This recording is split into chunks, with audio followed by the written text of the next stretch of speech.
This is 2023's Fair Play. Warning, spoilers ahead. We open up to Emily at a wedding reception, and she definitely isn't feeling all that festive. She takes a break and goes to smoke outside, and soon, Luke comes out to bring her back inside. He introduces Emily to his family as his girlfriend, and it looks as though they have a future in mind together. Even Theo pops up to try and swoop in on Emily, but Luke tells him to go back to his blushing bride. Now that Luke and Emily are finally alone, this quickly turns into a trip to the bathroom, as it should, and this might be the most eventful wedding I've ever seen. To add a little comedy, Luke finds out that it's that time of the month for Emily. After he goes down on her, it looks like someone spilled paint all over both of them. That's a wedding memory no one will soon forget. Luke and Emily try to clean themselves up as best they can, but they both know that this isn't going to come out. Suddenly, a ring falls out of Luke's pocket, and Emily can't believe what she's seeing when he gets down on one knee to propose to her. This whole bathroom trip is one for the books, and probably not a story they'll want to tell their children. At first, Emily thinks that he's just drunk, but after seeing that he's serious and put some thought into it, she agrees to marry him. The two of them sneak out of the bathroom window to avoid being seen, and he carries her away. In the morning, Emily's alarm goes off, and they are both overjoyed about the fact that they're engaged, even though they're seriously hungover. Emily immediately tells her mom the good news before they get ready for their day. When they go to leave, Emily leaves her ring on the counter, though. Emily and Luke go separate ways to their jobs, but they show up at the same building at different times. Ooh, forbidden love. Corporate policy about not dating your coworkers. This should be entertaining. The two of them act as though they don't know each other, and it looks as though they are in a very competitive hedge fund. Both Luke and Emily are giving their job their all, and they're not showing a single sign that they're intimate outside of work. Eventually, Campbell, the boss, comes through, and it's clear that Luke and Emily are trying to impress him. Soon, one of the coworkers ends up throwing a huge fit after being fired, and security has to escort him out. With this new opening in the company, everyone knows that someone has to get the new position, and Emily overhears a conversation about how Luke is going to get the promotion. After work, Luke and Emily celebrate their day by getting down and dirty at home, and the two of them talk about how lucky they are to have each other while in the shower. Yay for the promotion and the engagement, but there's no way that this is going to work out. Even Emily knows that they have to tell the company about their relationship before things go sideways, but of course, Luke has to say that it's not the right time. Really? There's never going to be the right time. That night, Emily gets a call from her coworker Rory, and he tells her to meet him at the Gold Room. Once there, Emily runs into Campbell waiting for her, and it turns out that he's offering her the promotion instead. When Emily gets home, she tells Luke that she got the promotion, and his enthusiasm is a little lackluster. He assures her that he's okay with the news, though, and life seems to go on as normal. The next morning, Emily goes to her new office, and the rest of the guys definitely think that Emily got the job because she's a woman. At the first meeting, Emily manages to impress Campbell with her analysis, and she starts telling Luke what to do as his new boss. And here starts the tension between lovers. It was only a matter of time, but this is the very first day. Might as well forget about that engagement. After work, Emily's mother tries to congratulate her on her engagement and promotion, but Emily doesn't seem too excited about either of them anymore. When Emily gets home, Luke is nowhere to be found, and he doesn't answer the phone when she calls him. It turns out that Luke is down at the bar, and Emily manages to find him drinking his sorrows away. He makes a corny joke about her making more money than him now, but he assures her that there's no hard feelings whatsoever. Luke can't shake the thought that Campbell might have tried to have his way with Emily in order to give her the promotion, but she assures him that it was nothing like that. Emily fears that things with Luke are too rocky, and she tries to tell him that she wants to help him get the next promotion. The next day, Emily gets a little bossy with Luke, and you can see that he's clearly not a fan of it. In fact, the extra work she gives him keeps him there long after the cleaning crew finishes cleaning the office that evening. Emily tries to highlight a stock finding that Luke is backing to Campbell, but Campbell points out that a previous finding of Luke's actually cost the company $15 million. I think it's safe to say that Luke is nowhere near being the next person in line for a promotion. In fact, I'm surprised he still has a job after losing that much money. After work, Emily goes out for drinks with Campbell, and it turns out that the higher-ups are just waiting for Luke to quit on his own. Luke was hired as a favor to one of Campbell's friends, and even though he has some sharp instincts, he's nowhere near ready for the big leagues. At home, Luke looks over some leadership programs that he's been invited to, and he listens to a segment from Robert who talks about how he should control his own narrative. When Emily finally gets home, she's pretty buzzed, and she immediately starts eating leftovers from a week ago. Emily tries to get a little kinky with Luke, but he's not really feeling it and leaves her on the dining room table alone. The next morning, Luke is determined to be better, and he starts working out and working before getting to work.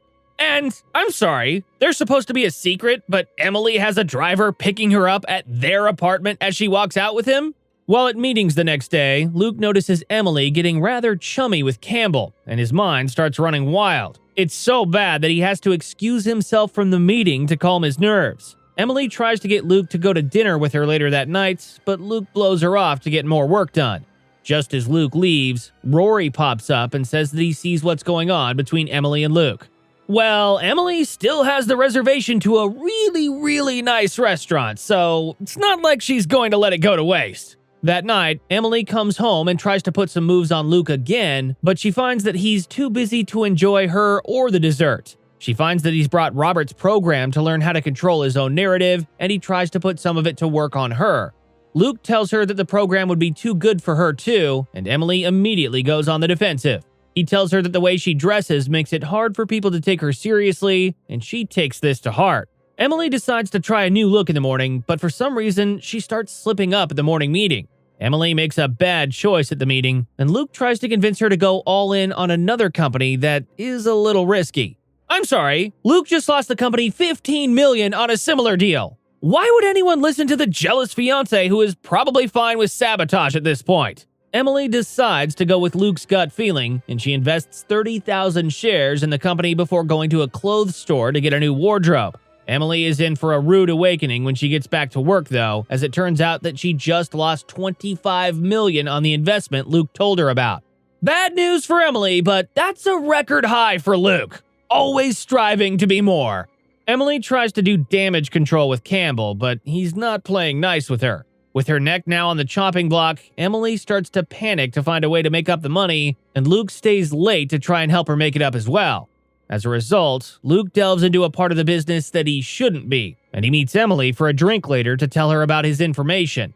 Emily doesn't want to make up the money this illegal way, but she doesn't really see a better option. The next day, Emily weighs her options, and she decides that she needs to get laid in order to think straight.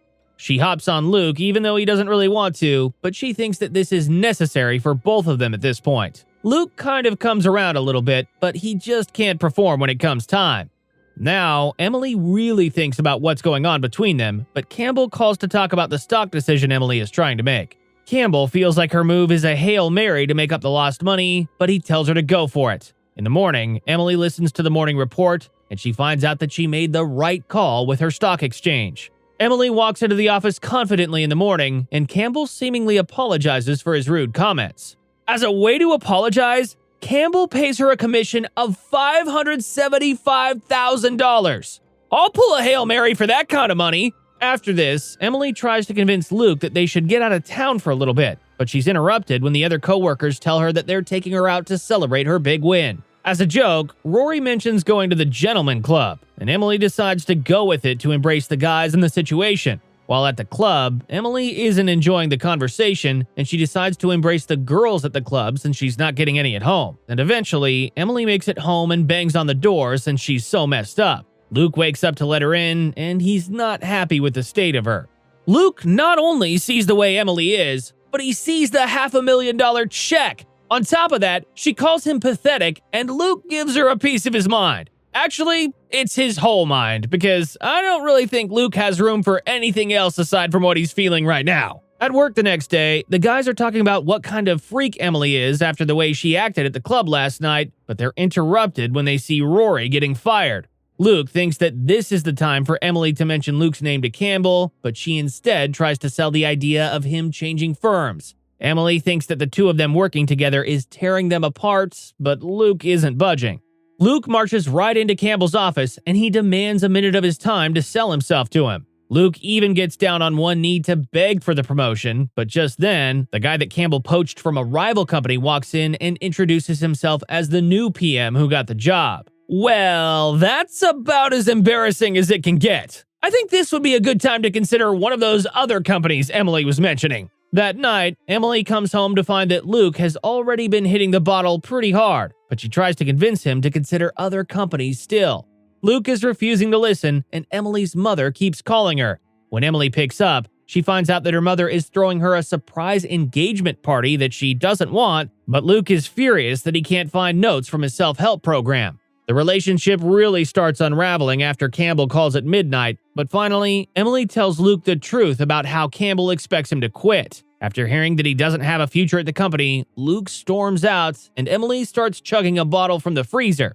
Okay, this is about as low as I thought this movie was going to go, so unless someone dies or sabotages Emily's job, I couldn't tell you what comes next. I'm officially intrigued. The next day, Luke doesn't show up, and Emily can't get a hold of him. She really starts to worry when she gets home and still can't find Luke, and she continues drinking the bottle while leaving him messages to get him to come back. Emily doesn't get much sleep that night, and in the morning, Luke still doesn't show up for work. When Emily gets up to give a presentation to a potential investor, she notices Luke stumbling into the office. Luke has officially no cares anymore, and he decides to make a scene while interrupting the meeting. Luke confronts Campbell, and he throws Emily under the bus by exposing their relationship in the worst way possible. Hey, it's the sabotage part! And we might still see a murder considering the way this is going. That night, Emily heads home to leave him a terrible voicemail about getting him back. Then she learns that he's still going to their engagement party that evening. Emily heads to the restaurant, and she's surprised to find him acting so calm like nothing just happened. Emily definitely sees this as the end of the relationship, but things go from bad to worse when she hits Luke in the head with a bottle after he accuses her of sleeping her way to the top. Emily goes to the bathroom, and Luke follows her to keep talking about why she got the promotion. Emily doesn't understand why he had to be so jealous, and even after all the fighting, the two of them still end up kissing and getting it on. Hey, Emily was right this whole time. All they needed to do was get it on, but now Luke is being way too forceful. With that out of the way, Emily stumbles back home and tries to get some sleep. And in the morning, she tries to cover up the marks on her face from her encounter with Luke. At work, Emily decides to tell her side of things to Campbell, but she's decided to paint Luke in a terrible light as a stalker. Campbell doesn't care about her side of things, but he wants her to get right back to work as if nothing happened. Later, Emily sits at her desk and she watches as they introduce a new woman in Luke's position. Just then, Luke calls Emily, and she comes home that night to find Luke waiting and packed up. Luke starts talking about splitting their belongings, and he's already got an opportunity across the country. Emily doesn't care about any of that though, and she's more surprised that he's not begging for her forgiveness. Luke doesn't think that he's at fault for forcing himself on her though, but Emily has a different idea. Hey, we might actually get the sabotage and murder! Emily grabs a knife and tells Luke to beg for mercy from her, but when he goes to grab it from her, she cuts him. Luke thinks that she's serious now, and he apologizes to her. She wants him to cry, and she says that if she can't make him cry, she's going to make him bleed. This got really dark really fast. Luke starts crying and apologizing after this, and Emily gets down on his level to tell him to leave. Emily drops the knife, and the credits roll. She's not the smartest person in the world to drop the knife next to someone like Luke, but if we don't see what happened next, we can only assume. All in all, this was a slow start, but once it picked up, it really took off. Give it a shot. Thank you for watching, and I hope you enjoyed the video. Don't forget to like and subscribe for more like this one. Comment what you think I should watch next, and I'll see you in the next video.